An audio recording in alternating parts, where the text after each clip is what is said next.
In terms of intros, I am Fifi Sclif. I am a mindfulness life and business coach. I'm also Lottie's daughter.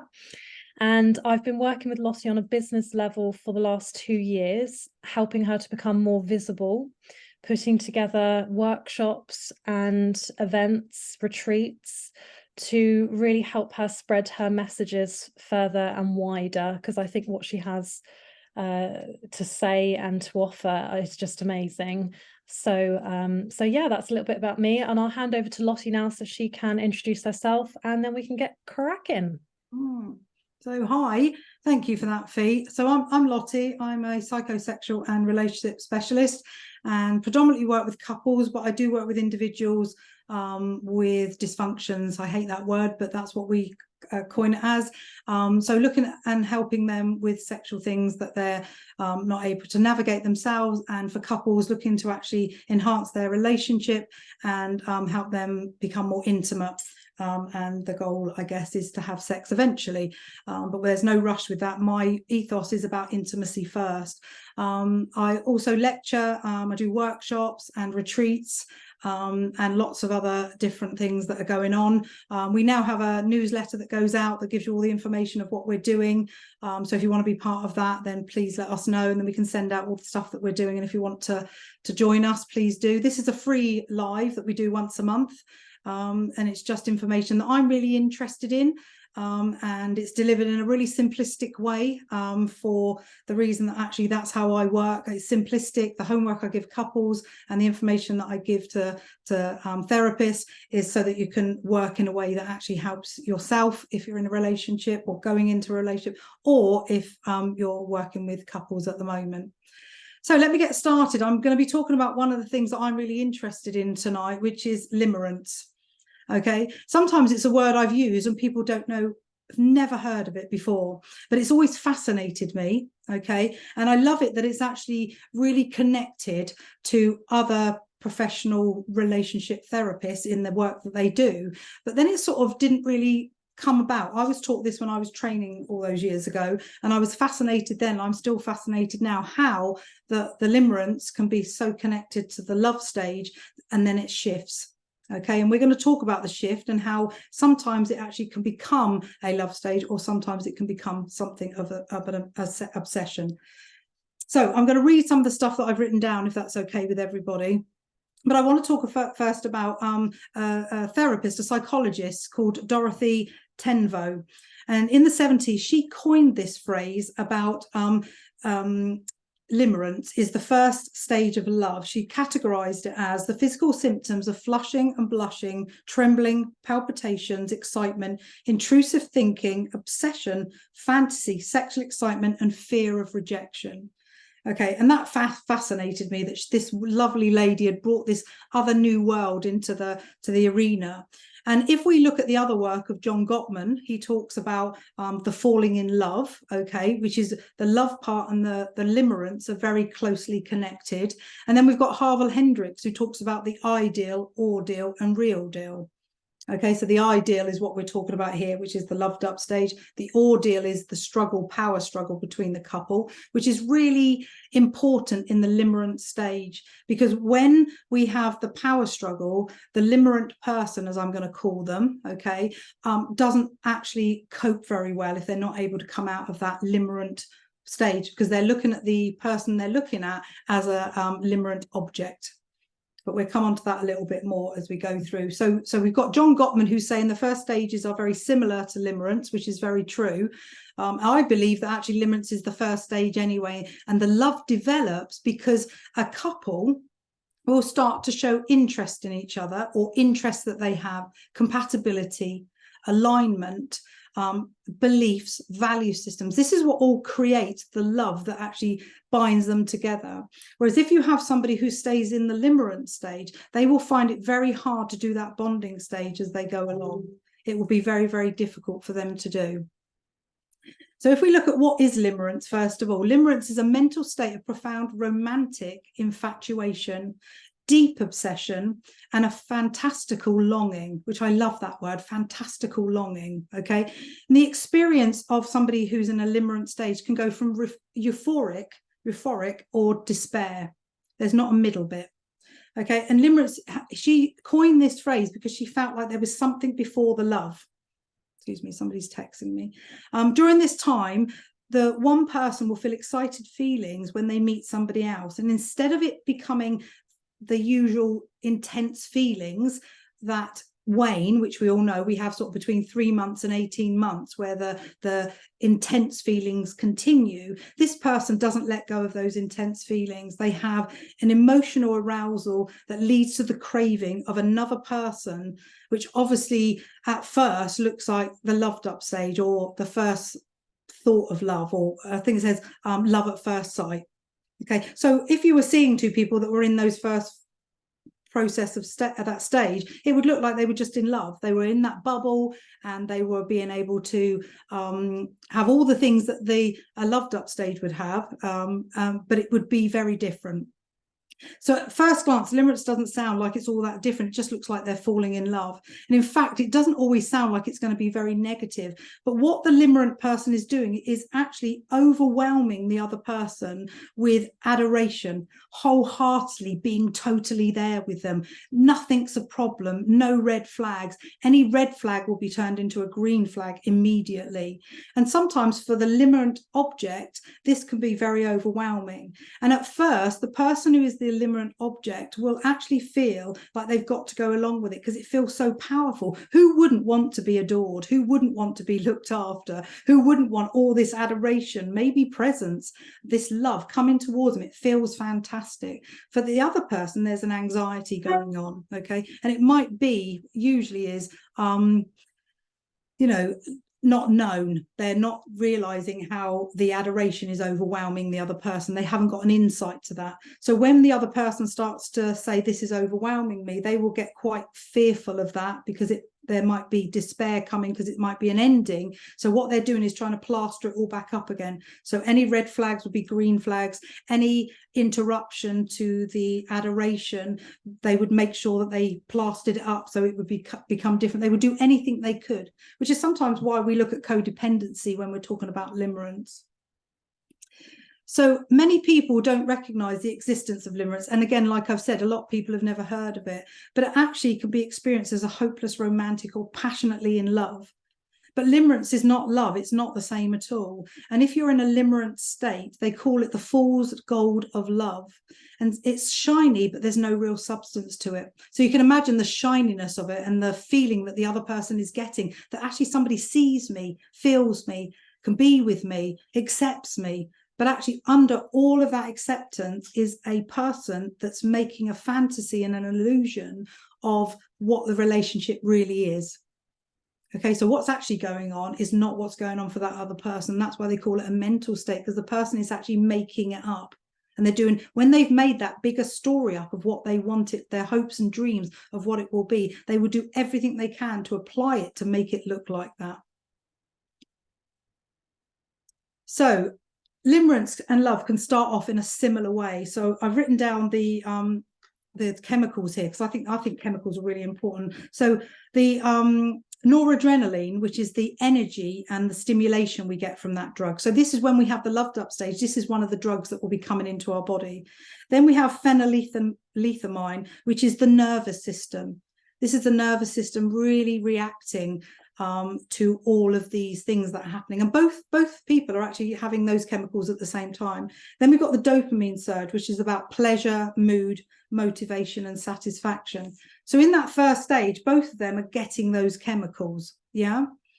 And what we're doing is, as the time goes on, it starts to become quite confusing, because the Limerence can be very conditional, and it's short-lived if the person doesn't come out of that Limerence stage, whereas real love is quite fluid and unconditional. So when we really feel like we're in love with somebody, we want to actually, our role, it feels like, is to make them happy, and they want to make us happy. But with the Limerence, it's not so substantial and not so lasting. Whereas when we come out of the Limerence stage and we go into the loved up stage, we actually have that connection through the differences that we have, but also the familiar, the same that we have. And that's when we start to grow that relationship. And the love is more substantial. So they say that love is more steady and grounding, whereas limerence leaves us with a feeling of being in the clouds, that love of deep connection that people develop after knowing each other for a while. So the love part of it is about that process, seeing each other, getting ready to see each other, going out, building that process. With the limerence, it's actually a continual feeling of, I'm not even going to say anxiety, I think it's fear. Because while you're not with them, you're thinking about them. And when you're with them, you're overestimating how much you need to give them. And the other person is sitting here going, this is starting to feel really uncomfortable now, because the limerent person is not coming into the love stage. They're still staying in the limerent stage. So with limerence, you may find yourself hyper-focusing on the subject of their affection. You will always be ignoring the additional or the existing flaws and directing any intense or irrational emotions away from the relationship. So if somebody said something, you will say something about them to diminish it. Or if you're feeling something and you're trying to share that with your partner, it will be dismissed, or it will be sort of a blanket over it. So the dismissal is not so obvious because you don't want anything to jeopardize the relationship. So it all seems really, I suppose maybe in the world that we live, it might be a bit of gaslighting to actually eliminate the leaving or the despair, because with a limerence they want the euphoric feeling all the time. So when we look at limerence, we're looking at what signs do we get from it. Okay, and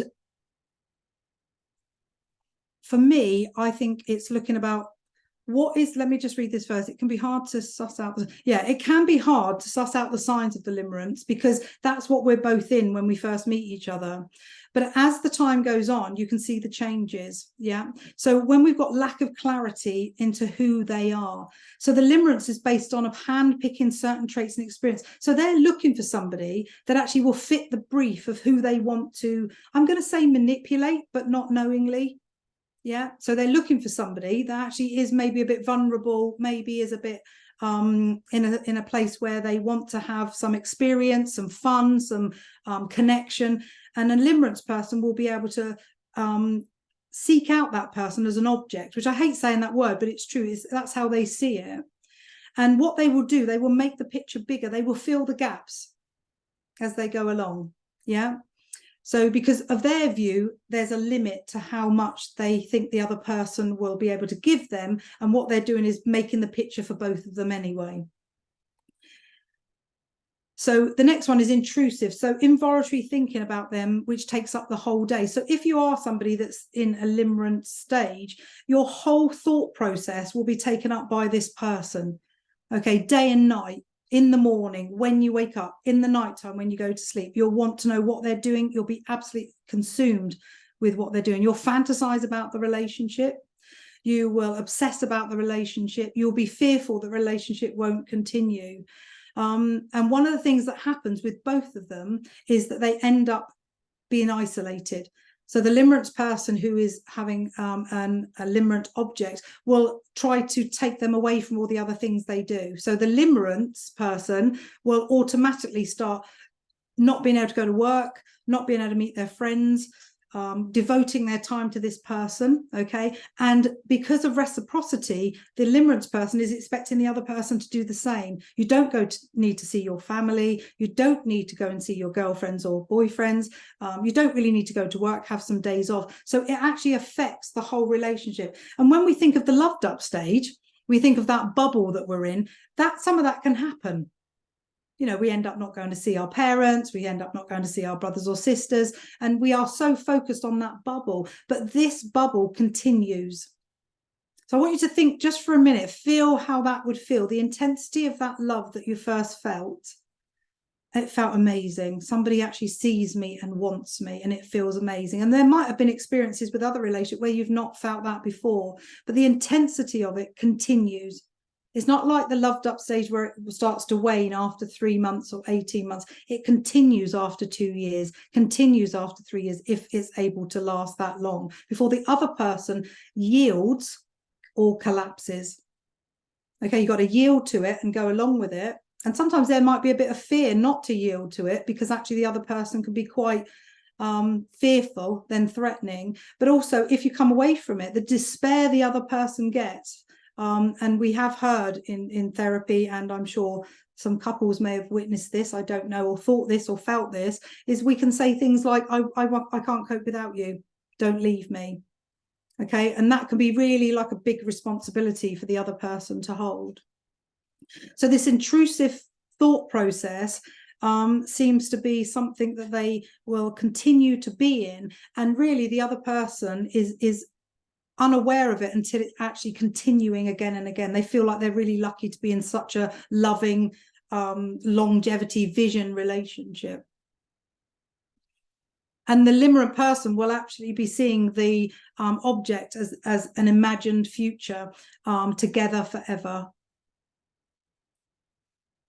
So relationships are strung together through a collection of types of moments. So when we think of the love that we have for somebody else, they are what I call those moments. We're building blocks of things we like and don't like and sharing them along. Whereas the limerence stage is not about that. It's not building. It's just a fantasy and an illusion of what's being built by one person and bringing in the other person to it.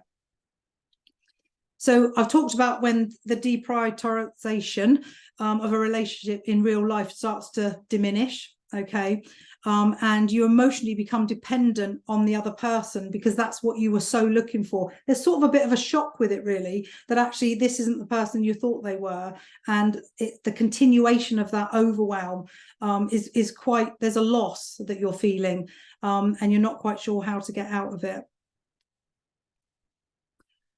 The other thing with limerent people is that they overstep personal boundaries because they haven't got any boundaries themselves. So if we have a limerence process that continues, you will find that they are stepping over the boundaries, because if you think of where they are and the bigger story they've made up, they've already stepped over some boundaries, but that will continue. Okay, and what we're trying to do is make sure that we can filter out, as the limerent object, of actually what's my boundary and how can I hold on to that. Whereas if you think somebody's stepping over it again and again, we know ourselves boundaries are quite hard to hold on to and put in place, and we can sometimes be a bit fearful and abandon our boundaries within a relationship like this. So the limerent person is seeking validation desperately from the other person, and they would do anything for reciprocation. They are they are hungry for the approval of you and the relationship. They pay attention to the extent of how much effort that you put into the relationship. And if that's knocked off balance, they respond in a way that actually becomes quite unstable.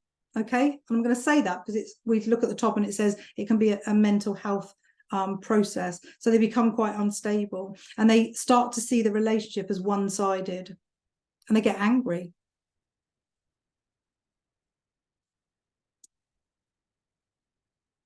Yeah, so when we look at the different stages of limerence, okay, when we talk, this is part of John Gottman as well, okay, and the first stage is infatuation. So again, the infatuation I've got for this is it starts off the same for everyone. It starts off with that, I really like you, I think you're somebody I can be with, and the shock of it is you're so the same, you talk the same, you feel the same, there's almost that shock factor that I can't believe I've met somebody that really gets me. And the reason why that happens is, if we go back to one of the lives we did, we talked about family of origin, and that our upbringing is where we have all these messages from. So we have met someone who's very familiar to us, about that much familiar, and the rest is different about them. So that's why we go into that stage going, can't believe somebody gets me or I get them. It's because there's a familiar pattern from family of origin.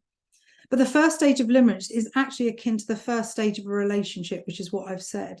Pulling from the work of John Gottman, he's talking about it's the falling in love, which is the same as limerence. But at this stage, we are flooded with chemicals, which I've told you about. But what we actually do is our physical nervous system starts to clam up when the person continues to be so overtly over the top. Okay, they can't see that they're doing anything wrong, but for somebody who's infatuated with you, and it continues on a basis of not only the adoration, but where are you, how long are you going to be, who are you going out with, where are you going, So this codependency on another person can be absolutely overwhelming. So we can have an extraordinary loss of ourselves within a relationship like this. And we get concerned about how we're going to navigate being with somebody who's continuing that limerence behavior, because there is a fear of bursting that bubble. And it's a huge bubble. The other one is crystallization. Okay, stage 2 of this is when we crystallize a relationship, and John Gottman talks about the framework of this, of the trust building. Here is where the limerence begins to fade, because they have an inability to be able to see the relationship for what it truly could be. So there's challenges they face, there's disappointments they face, there's trauma they face. So as these different things come up where we're going through the power struggle, which we all do, the limerent will find it very hard to attune to the other person. Now, there's an opportunity for that person, the limerent person, to actually find a space of relational with the other person. If they don't, they will then despair and leave, because the commitment for them is starting to wane. They can't see a way forward. So the more attuned the partners are to one another, the greater chances of having a successful relationship. So it depends where they are with what's happening, and also what the trauma might be. So when we look at the crystallization process, we look at the rejection is avoided at all costs by the limerent. It's about being able to maintain the intensity and the packaging around themselves and the partner, which I find really, I'm going to package you up, I own you, and I'm going to put sellotape around you, and you're not going to be able to get away from me. So this is really strong stuff. And limerents appear to have really extreme compulsivities, and unable to have a letting go, being able to say it's okay for you to be you and me to be me. This connection, which I call merging, which there's no space, whereas actually in a relationship we need to be able to do this. So there's space either side, but we can be together as well. So, and just trying to think who says that. It might come back to me in a minute. It is David Schnartz. He talks about I have the ability to be emotionally connected to you whilst being not with you. That's not exactly what it says, but it's similar. Okay. He's talking about I'm an I, and I'm choosing to be a we, but I'm allowed to be me while I'm with you. Whereas if you think about that for a minute, being in a limerence relationship, you wouldn't be able to be that.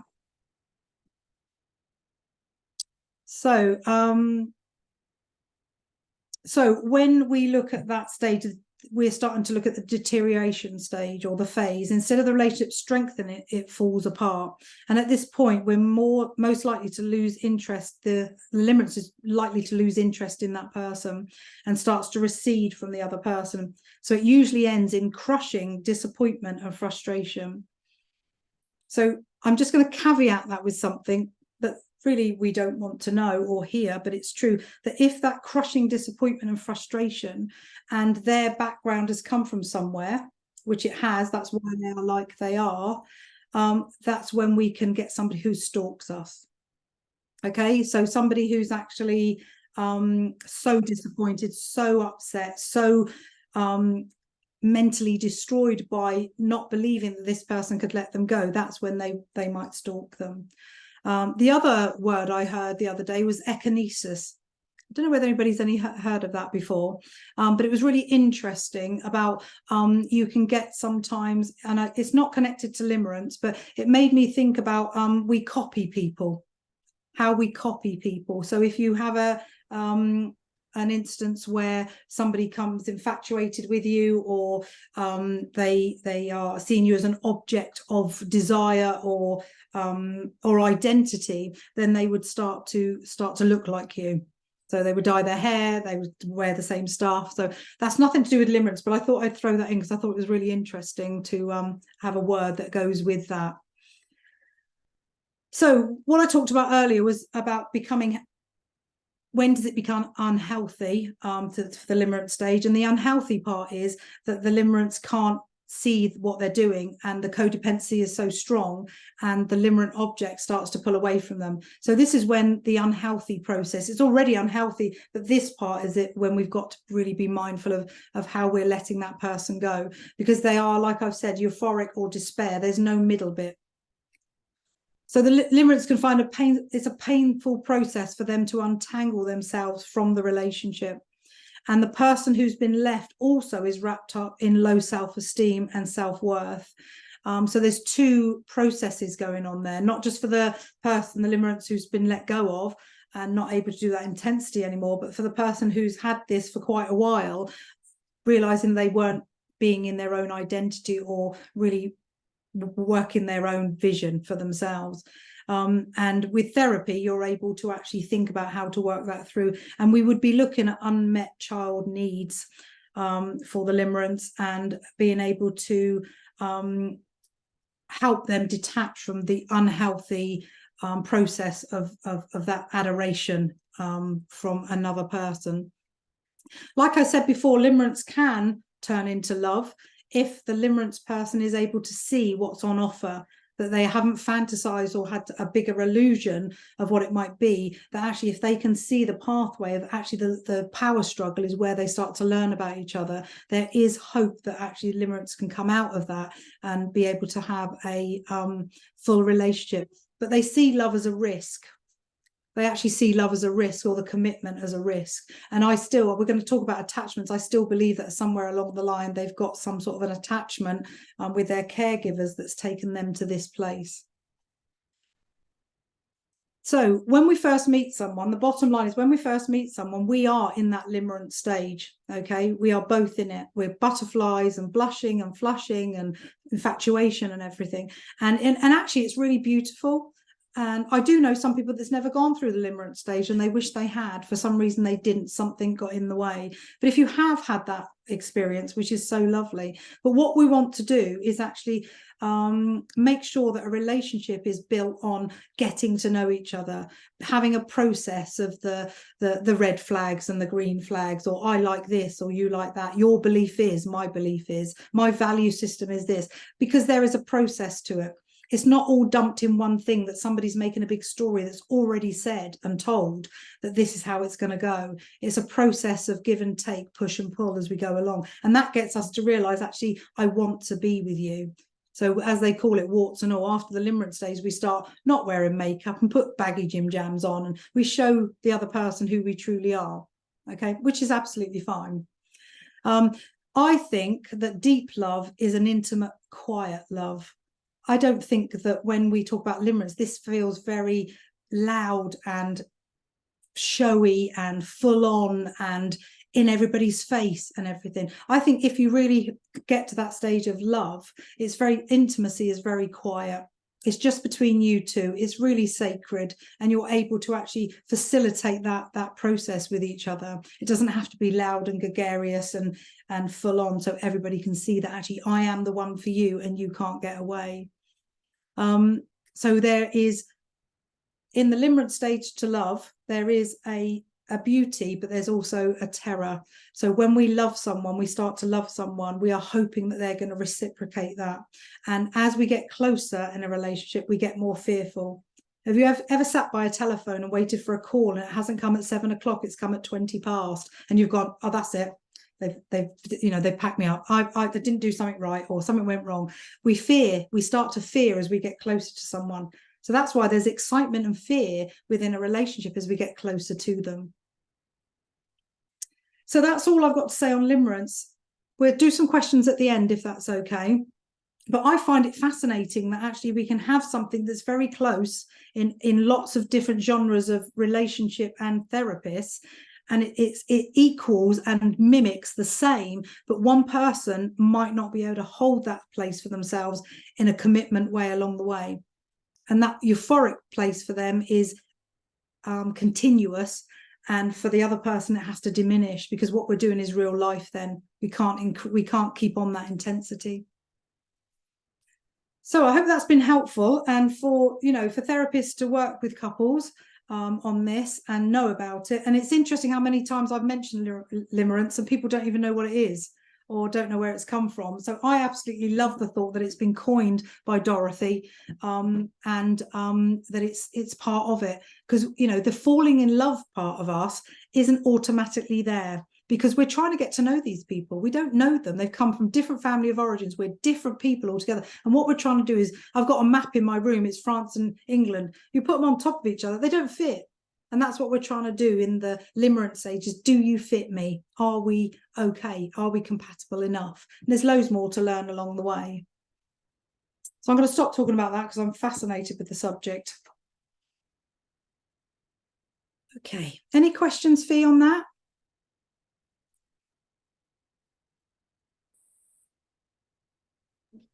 No, none for now. I'm going to ask them at the end. Yeah. Okay. No worries. Okay, so shall we talk about attachment? What I don't know, I never know what the time is. Oh, I do. It's 7:30. Just gone. Brilliant. Okay, we're going to talk about attachment now. Now what's it called? Not the national, the something attachment network, international attachment network, that's what it's called, is huge. It's really good to get some of their stuff, but it's very in depth. Okay, there is so many attachment parts of this. I'm only going to do 4, okay, because these are the ones that come into our room more than anything. And it's really good for couples to know what their attachment is, or anybody to know what their attachment is. And in the dating world, they're doing more about attachment than they've ever done. To actually, Match.com and Elite.com, finding out their attachment gives them the opportunity to put people together that will work. And you'll see as we go along why some attachments won't work with others. So when we think about attachment, we're talking about, and this is controversial, people don't think it's actually come for this, we're talking about the caregiver that we had is how we evolve our attachment. Okay, so we've got anxious attachment. So our caregiver would have been inconsistent, unpredictable with affection, sometimes overly involved, and then sometimes withdrawing that involvement. So it's unpredictable. It would be fluctuations of emotional availability and then not, some distance. So that would be somebody that would go, I'm not sure if it's there for me or not. Should I ask or not? Then we've got avoidant attachment. Okay, so caregivers are not responsive to the child, so they're quite dismissive and distant. They're consistently emotionally disconnected from the child, which results in the child believing that their needs won't get met. So if you think of somebody that's anxiously attached going into a relationship, they would be fearful about whether it was okay to be in this relationship, the unpredictability of the affection, whether they could go towards or not. The avoidant would be actually a disconnection as a child, which would make them disconnected as an adult. Okay, so even if I asked for my needs to be met, they wouldn't ask. So there's no point in asking. Then we've got fearful avoidant. Okay, so sometimes this can be called disorganized attachment. And this is where we've been brought up in a house of trauma or fear. And this is where there will be a lack of trust in others, despite wanting a close relationship or a connection with somebody else. So they might have been neglected or even have abuse in their background. And this gives the child a poor understanding of boundaries. So they've got no clear vision of where the boundary starts and where the boundary stops, which can be really confusing when you think about relationships and having boundaries within that relationship. Now, if you put a bracket around all those 3, okay, they are the insecure attachments. All 3 are.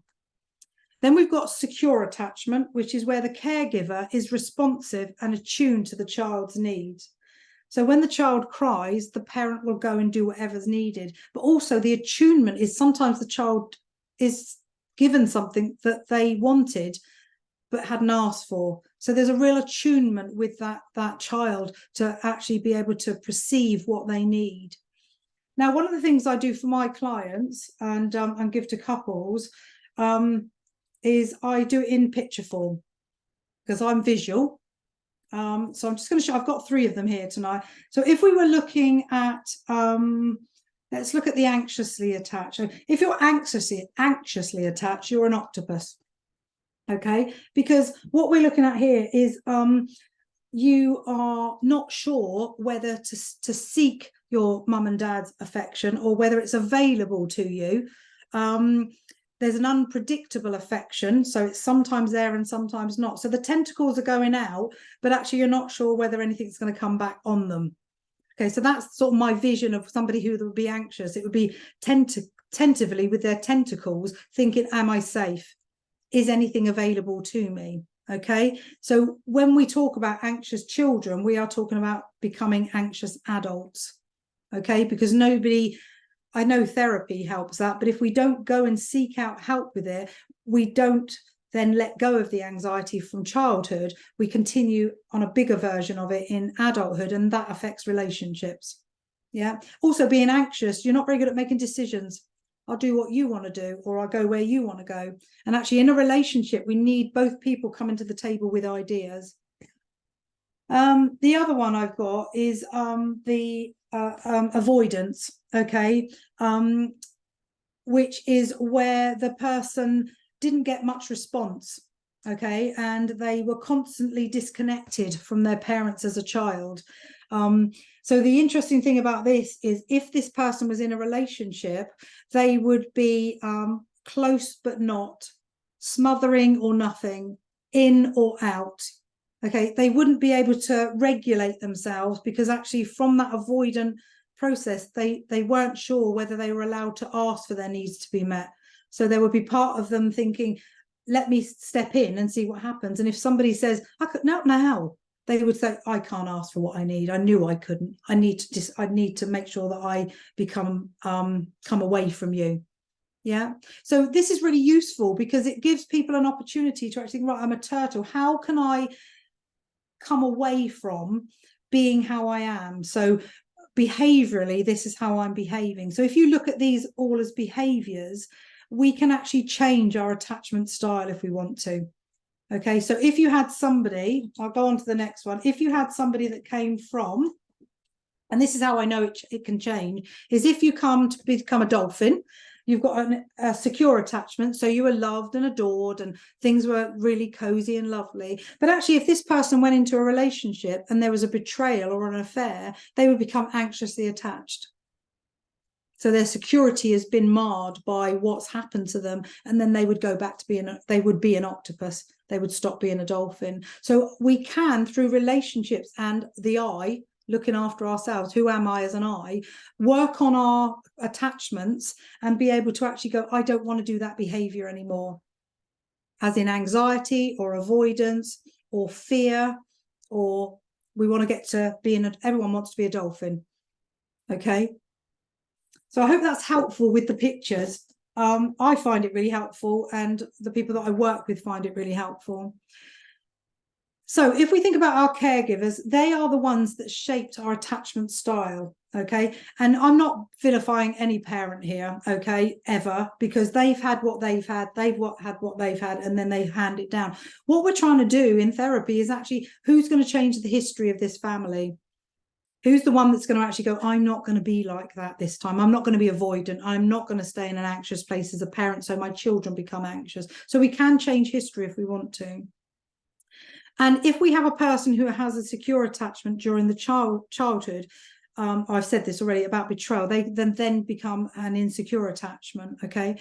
So when we're talking about attachment, we're talking about how the style is embedded in the psyche of ourselves and how we then go forward with ourselves as a relationship and another person, and how we're seen in the world. Okay, so about our identity, about our self-esteem, self-worth, and most importantly, how safe we feel. I'm a great believer in this safety aspect. If we don't feel safe, then we very rarely seek risky behaviors or take a chance on something. So a long time ago, Bowlby, I think it's John Bowlby, yeah, and Mary Hainsworth, she's a psychologist, he's a psychotherapist. They did, has anybody heard about the strange situation?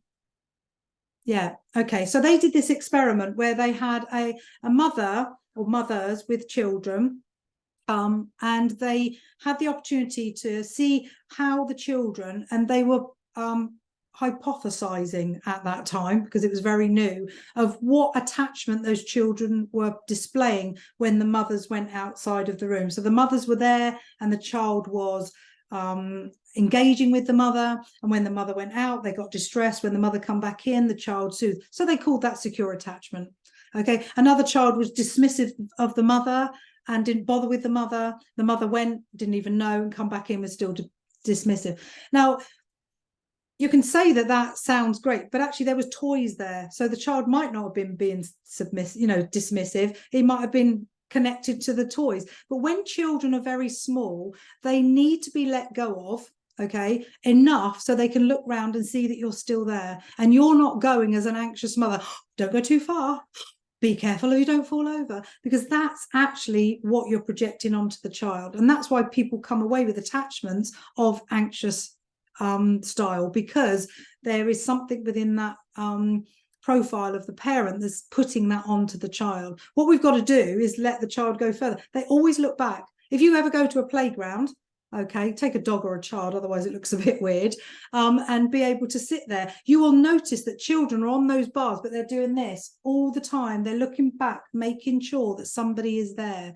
It's an age group thing. By the time they're sort of 5 or 6, they don't do it so much. So have a little look about if you're going past a playground. It's really important to see that developmental stage of where we actually let go.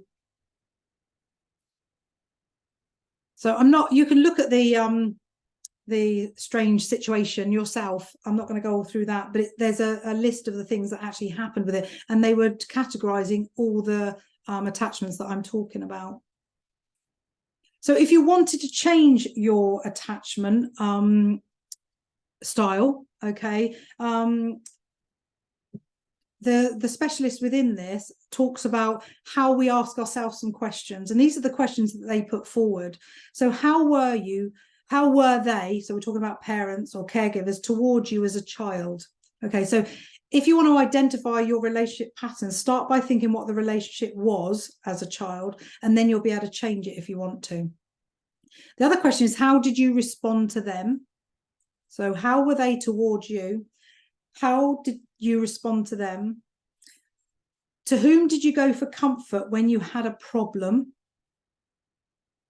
And from that person, were you neglected or were they reliable? Okay, because children are really clever. They will go to mum and mum goes, I'm too busy. And then they will crawl to dad and dad will pop them on their knee and go, what should we do? Where do you want to go? So children will do that all the time. And another time dad will go, not now. And they crawl to mother. They will always seek out what they need, because the one thing that they do is scream for survival. And that, I always say, and it makes me laugh, because it doesn't matter if it makes, but I always think if we had a giraffe instead of a child, they just get up and get on and walk and drink and eat, and that. Children can't do that. They are reliant on us so much, and this attachment that we show them is so important for their work on self-esteem and confidence as they're older. The developmental stages from 0 to 3 to 18 months, 18 months to 3 years. I don't know whether you've ever read all of them, but they're within those stages of a development of a child, there will be trauma. There was one that said 0 to 3 months, the mother was in a rush and rushed to put the nappy on the baby because he just pooed before she went out, and she had to go and change him, and she was so rough. Have you ever seen babies when they're frightened, they go like this, they go like, they're trying to go, oh God, don't do anything to me. And this baby was like that the whole time she was doing it. For him, that won't be remembered, but the body will keep that score. It just will. So we are wounded in one of those processes in some way. Not all of them, but one of them, there will be something that we will have a somatic process to, because we haven't got the language. Okay, just bear with me a minute. So we've talked about what the styles are, and now to cultivate strong relationships and maintaining them for the survival and reproduction advantages, for the reason that's why Bowlby did this work, because he was looking at how do humans function with each other, and he was talking about to seek contact, to love, support and comfort, the need to belong, and how one of the main driving forces behind all of this is to have an individual action. So that was the work he was doing when he was thinking about attachment styles, not just that they were happening, but why were they happening? And the need to belong, love, and be in a relationship, which we are hopefully with parents, will have the interpersonal issues of that when we go into relationships when we're older. So when you think of the template, Esther Perel talks, how we're loved as a child is how we're loved as an adult. We're going in with our attachment style, we're going in with our family of origin beliefs and values, we're going in with our financial prowess of what that was, poverty or mainstream or rich within that process. And it gives us the opportunity to see where we are on that spectrum of attachments. So as a child, the caregiver, we're seeking comfort, love, warmth, and an environment that is attuned to our physical and emotional need. If we don't get that, that's what we're talking about, the three, that's actually the insecure processes. You will have one of them. I think the statistics actually now was 56% of people, I'm not very good with numbers, had a secure base, which is actually quite high. But if we, on the other hand, have a misattunement on behalf of the caregiver, the physical and the emotional needs of the child will have a misattunement or attunement to the people that then they grow up with, like school friends or adolescence or adulthood. Okay, and I'm not saying all. We mustn't always overgeneralize. Some people will have a obscure attachment in some way, but still go on to function in a really good friendship connection way. So I'm not going to go through them all again. Okay, I'm happy to send you this, which I've written down. So we've got anxious, okay, which is preoccupied.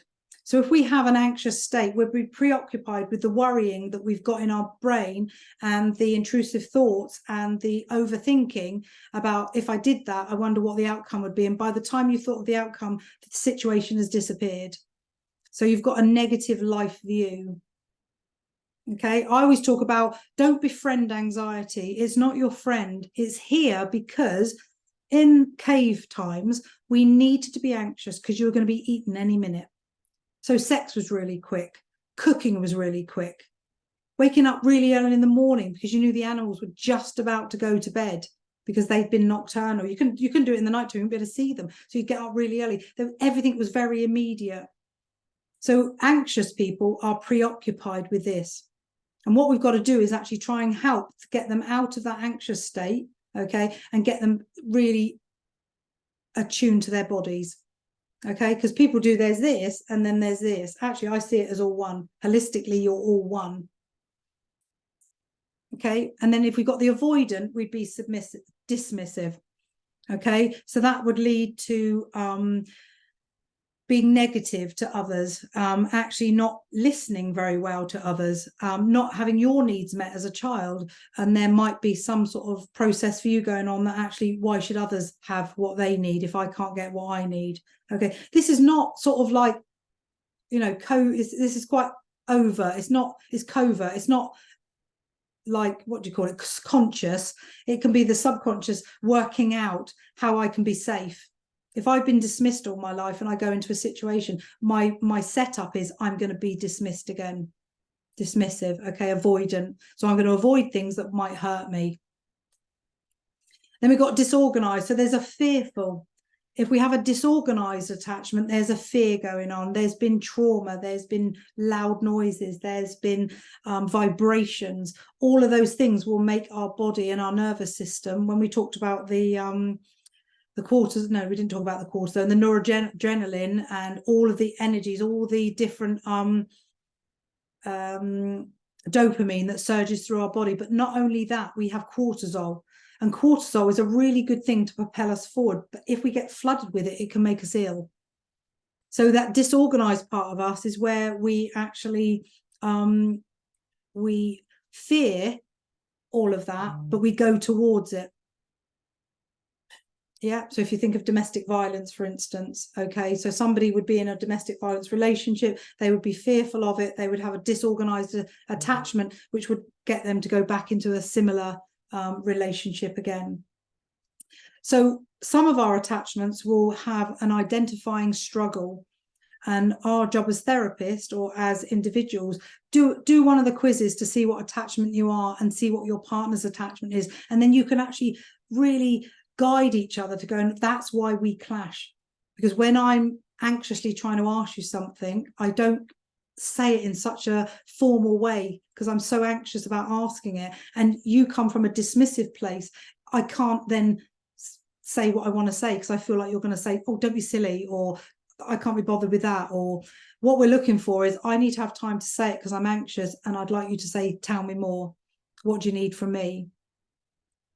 So exploring attachments is really, really important. And then going on to the secure attachment, this is where we have talked about the relationship. It can cultivate and maintain a healthy relationship. Very rarely do we get two people who have got secure relationship, secure attachments together. We usually have a combination. But if you are lucky enough to have had a secure attachment, definitely hold on to it. Always think of yourself as an I process. I need to make sure that I know I've come from that family of origin and I was loved, how I loved as a child, how I love as an adult. I knew that I was respected. I knew that I was listened to. As much as we try and look at our family of origin of the things that we are looking for, sometimes when we meet someone, we dismiss what we actually had in the family of origin. Okay, so some of the work that I do is about looking at the traits of family of origin and being able to say, what were you given and what were you a deficit for? And if you can look at what you were given, you will be able to say to your partner, this is what I'm looking for. I'm looking for to be heard. I was loved as a child. I was playful, and I had the opportunity to be freedom. Okay. The other person might have something like, I was loved, had to do my own thing, and I was loved by achievement. And what you'd do as a therapist, you'd put those two together. So what do you both need in those brackets to actually be able to come together? Because those two processes are the positives that your parents gave you that you're looking for in a relationship. Does that make sense? Yeah. So if we can work out what they are with each other, then we have the opportunity to go, I can give you that. I can show you more love, more intimacy. I can show you that actually when you do something for me. So if we talk about love languages for a second, we can actually say acts of service. I do all these things because I love you. I thought you did them because actually the dishwasher needs doing or something needs doing. They are forms of love, showing our love language to each other. So all of it, I think, is all wrapped up in a big package, because actually, attachments, love language, anything to do with traits of how you were loved as a child, it's all significant of how you then cope with a relationship as an adult. Okay. Breathe, everyone. Right, Fee, how are we doing? Nearly 8 o'clock. Any questions? Yes. Okay. So I'll read the questions that I've got, been sent from other people or prior to this to today. Right. So yeah, do you get couples who are in limerence when they see you, or do you tend to get couples that are way past that point in the power struggle stage and whatnot? Yeah, I usually see people when they're in the power struggle stage or crisis. And it does make me think, when I talk about this, it would be really nice to actually do some premarital stuff. Or I do occasionally do that when people come to see me before they get married. But it would be really nice to see couples when we need to do a campaign to say, actually, come and see a therapist when you've met someone and you've settled down a bit. The loved up stage has gone a little bit and it is actually a love stage now, and come and see me, and what are your aspirations, your dreams as an individual, and what do you want to do together? Because as soon as we meet someone, we sort of give ourselves over and let go of some of the stuff that we realize what we would do, but we then don't end up doing because we've met someone. So yeah, I'm open to that, for people to come in crisis, but also to come actually when they think, let's do some MOT for the relationship and see where we're going. What about if you have someone that's in limerence but not with their partner? God, that's a really good question, isn't it? And quite common, I guess, because obviously you're talking about the newness of another relationship, which then takes us to the limerence stage, because it's new, it's exciting. This person gets us more than anybody else has got us. They forget they said that in the beginning with the other person. Yeah, it would be a discussion about where are they going. It's not for me to say that they can or can't or should or could. It's about me sitting in a place of, okay, you're in a relationship. What does this relationship mean to you that you're in at the moment? And we work out all the logistics of everything. So what's the other person that they're in limerence with? What's their situation? Okay, because that some people think that actually the limerence stage is people are just going to leave other people, and sometimes they get shot and the person says, I'm not going anywhere. I just want to have fun with you. And this person's like, I'm infatuated with you and I want to be with you. I want to leave this other person. So there's a lot of dynamics to it that has to be worked out. Did that answer the question? I believe so. Yeah, I mean, I don't know because it's not my question, but I would say that's a pretty good answer for that question. You mentioned a couple of things as well, actually. Some of these are my questions. There's a lot of hormones going on. It's almost like you're talking about fighting hormones, which sounds like an uphill battle, and something that is near impossible. I guess for anyone thinking about either going into a new relationship where this is going to be the case, or they're already in that stage, what does healthy limerence look like? How can you balance and try and, manage that process? Well, the whole point of the limerence stage, or the loved up stage, as Harville Hendrix calls it, is because it's such a euphoric feeling of meeting someone that actually might be the one. Or actually, I'm meeting someone for the first time that actually gets me, sees me, understands me. It's such a bubble to be in. And I wouldn't want to change that.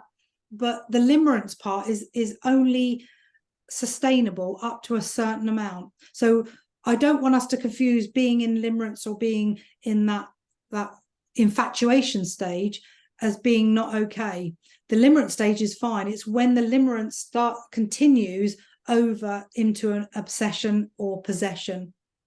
Okay, because at the end of the day, nobody owns anybody. What we're looking is contractual relationships, saying I'm this to you and you're this to me, and let's stay within that parameter.